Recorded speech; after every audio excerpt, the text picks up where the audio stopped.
Break سے پہلے بات ہو رہی تھی قمر زمان کائرہ صاحب سے. انہوں نے بہت سی باتیں کی جس میں انہوں نے یہ بھی کہا کہ جب ہم نے جنرل پرویز مشرف کو ویلکم کیا تھا 1999 میں تب ہم نے نہیں کہا. آپ کی پارٹی کی بات ہو رہی ہے نا کائرہ صاحب. ابھی تو آپ نے میری گزارش سن لیں. ہمارے کچھ کارکنوں نے جس طریقہ کار سے آپ کے کچھ کارکنان نے لیکن بے نظیر بھٹو صاحبہ جو آپ کی لیڈر ہیں انہوں نے بھی اس وقت جنرل پرویز مشرف نے جو اپنا ایجنڈا بتایا تھا اس کو ویلکم کیا تھا. مشرف کو نہیں ویلکم کیا تھا, اس کو کنڈیم کیا تھا. تو ایجنڈا کس کا تھا؟ ایک عامر کا ہی تھا نا. ایجنڈے کو ویلکم کیا تو عامر کے ایجنڈے کو ویلکم کیا. ایک جمہوری حکومت کے مقابلے میں ایک عامر کے ایجنڈے کو آپ نے ویلکم کیا تھا. تب ہم اس کے اکنامک ایجنڈے کو ایک ویژن کی بات کر رہے ہیں. اکنامک ایجنڈا ایک فرض کا نہیں ہوتا. اچھا, اس حوالے سے انصار عباسی صاحب کچھ کہنا چاہ رہے ہیں, ان کا بھی اوپینین لے لیتے ہیں. جی لیکن اس میں دو باتیں تھیں کہ ایک تو وہ بات چلیں اچھی بات ہے کہ چلیں کم از کم انہوں نے کنڈیم کیا کہ ایسا رد عمل نہیں ہونا چاہیے. لیکن ہمیں ایک حیرانگی یہ ہوئی کہ پھر 2007 میں کیا ہو گیا کہ آپ نے اسی ڈکٹیٹر کے ساتھ NRO سائن کر لیا, ایک انڈرسٹینڈنگ پیدا ہو گئی آپ کی. اور پھر دیکھیں جو سب سے بڑا پولیٹیشنز کا میری نظر پہ قصور ہے اور جو کہ واحد رستہ ہے اگر آپ نے اس ملک میں ڈکٹیٹرشپ کو روکنا ہے کہ جس شخص نے ایبروکیٹ کیا آئین کو اس کو سزا دی جائے. آپ دیکھیں کہ جنرل مشرف کے ساتھ انہوں نے کیا کیا, گارڈ آف آنر پیش کر کے کچھ بھی نہیں کیا, فل سیکیورٹی دی اور اس ملک سے نکال دیا. اور اب وہ مارچ 2011 میں 12 میں واپس آ رہے ہیں اور یہاں پہ سیاست کریں گے اور یہ سیاست بھی ان کو کرنے دیں گے. آپ مجھے بتائیں جب یہ ٹریٹمنٹ آپ دیں گے ڈکٹیٹرز کو. خیر انصار عباسی صاحب, سیاست تو ہر کسی کا جمہوری حق ہے. اگر کوئی بندہ سیاست میں پارٹیسپیٹ کرنا چاہتا ہے, شامل ہونا چاہتا ہے تو اس کا آئینی اور جمہوری حق ہے. He should be punished for the crimes that he had committed. نہ صرف انہوں نے ایبروگیٹ کیا اس ملک کے آئین کو جو کہ سپریم کورٹ کہہ چکی ہے. سپریم کورٹ نے بھی اس میں ایک بہت بڑا پرابلم یہ ہے کہ اب جو سپریم کورٹ کہتی ہے سپریم کورٹ تب نہیں کہتی تھی. نہیں چلیں اب جو سپریم کورٹ نے دیکھا 2007 کا جو PCO تھا یا جو ایمرجنسی جنرل مشرف نے 2007 میں لگائی تھی اس کو تو سپریم کورٹ نے کہہ دیا یہ نل اینڈ وائڈ کا لازم ہے, آئین کے خلاف ہے. لیکن تب سپریم کورٹ نے جنرل پرویز مشرف کے رول کو ویلیڈیٹ کیا. The reason being this is for the first time in the history of Pakistan کہ ملٹری اسٹیبلشمنٹ اور ہماری سپیریئر جوڈیشری کا نیکسس ٹوٹا ہے جو کہ ہمارے حق میں جاتا ہے, میرے آپ کے اور اس ملک میں جمہوریت کے حق میں جاتا ہے, ڈیموکریسی کے لوگوں کے حق میں جاتا ہے. سو اس نیکسس کا ٹوٹنا جو ہے یہ بہت پازیٹیو آؤٹ کم ہے. سو ہمیں پیچھے میں رہنا ہے. آپ کو لگتا ہے کہ سپریم کورٹ کا جو رول جی کائرہ صاحب انصار عباسی صاحب سے آپ جو بات کہلوانا چاہتے ہیں یہ جانتے ہوئے بھی نہیں کہیں گے. میں کہتا ہوں بات یہ ہے کہ 1999 میں جب پرویز مشرف نے کو کیا تھا میاں نواز شریف صاحب کی منتخب حکومت, بھلے ہمارے ساتھ اس وقت ہماری ٹالرنس لیول ہمارا بھی یہی تھا, ان کا بھی یہی تھا, یہ ہم کسی کو ایک کو الزام نہیں دیتے, لیکن اس کو ویلیڈیٹ کیا تھا سپریم کورٹ نے اسی چیف جسٹس صاحب نے, اسی عدالت نے.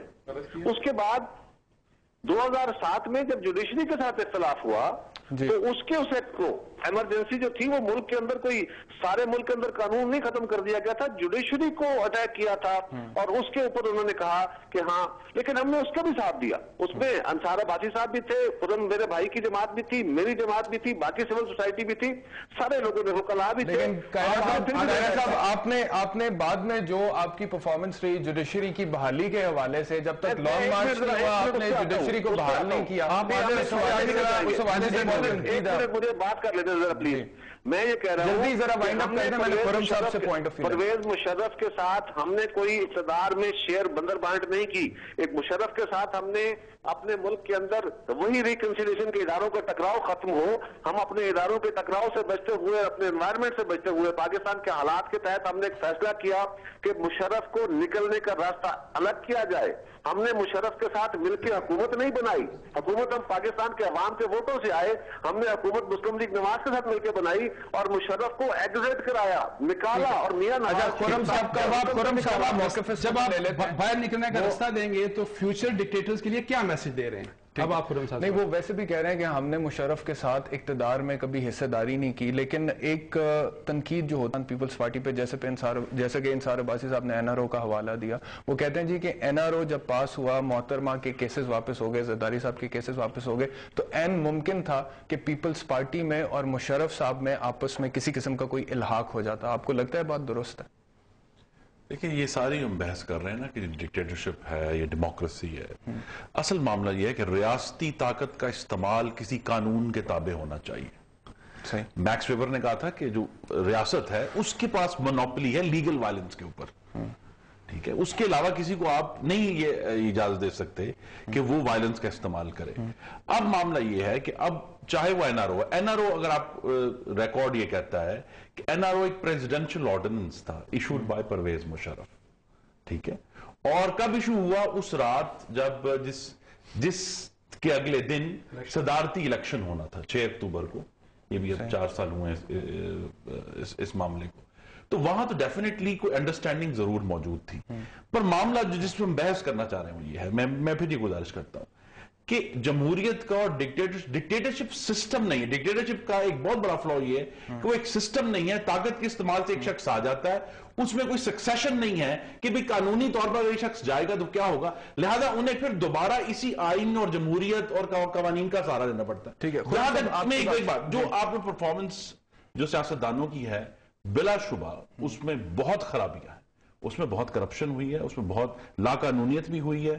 موجودہ گورنمنٹ کے دور میں آپ نے دیکھا ہے کہ انہوں نے سپریم کورٹ کے بہت سارے احکامات ماننے سے انکار کر دیا ہے, یا they have been dragging their feet, وہ اس کے اوپر عمل درآمد نہیں کرنا چاہتے اور ڈیلے کرتے ہیں. لیکن معاملہ یہ ہے کہ یہ چیلنج ہے ہمارے لیے بھی جو پولیٹیکل پارٹیز ہیں اور پاکستان کے عوام کے لیے بھی کہ ہم نے اپنے ملک کو لے کر کیسے چلنا ہے, کیونکہ جمہوریت کی سب سے بہترین جو اس کا رزلٹ ہے وہ یہ ہے کہ حکومت کے فیصلے میں عوام کی فلاح اور رائے شامل ہونی چاہیے. دس از ڈیموکریسی, اس کا ایک طریقہ کار. اب معاملہ یہ ہے کہ اگر یہ حکومت جو ہے اس معاملے میں ناکام رہی ہے کہ 3 سال میں 3.5 سال میں توانائی کا بحران جو ہے وہ خراب تر ہوا ہے, ریلوے کے آدھے انجن جو ہیں وہ بند پڑے ہیں, پی آئی اے کے 25% جہاز جو ہے وہ کھڑے ہوئے ہیں, پاکستان کے اسٹیٹ اور انٹرپرائزز ہیں انہوں نے پاکستان کی اکانومی کو تباہی کے دھانے میں پہنچا دیا. آرگومنٹ یہ ڈیموکریسی کے خلاف نہیں ہے, یہ آرگومنٹ ہے رولنگ پارٹی کی پرفارمنس کے خلاف, اور رولنگ پارٹی کو بدلنا چاہیے. جمہوریت کا میں پھر دہراتا ہوں کوئی نیم البدل نہیں ہے. ٹھیک ہے, خرم دستگیر صاحب کہہ رہے ہیں جمہوریت کا کوئی نیم البدل نہیں ہے, اس پر مزید بات کریں گے لیکن ایک چھوٹے سے وقفے کے بعد.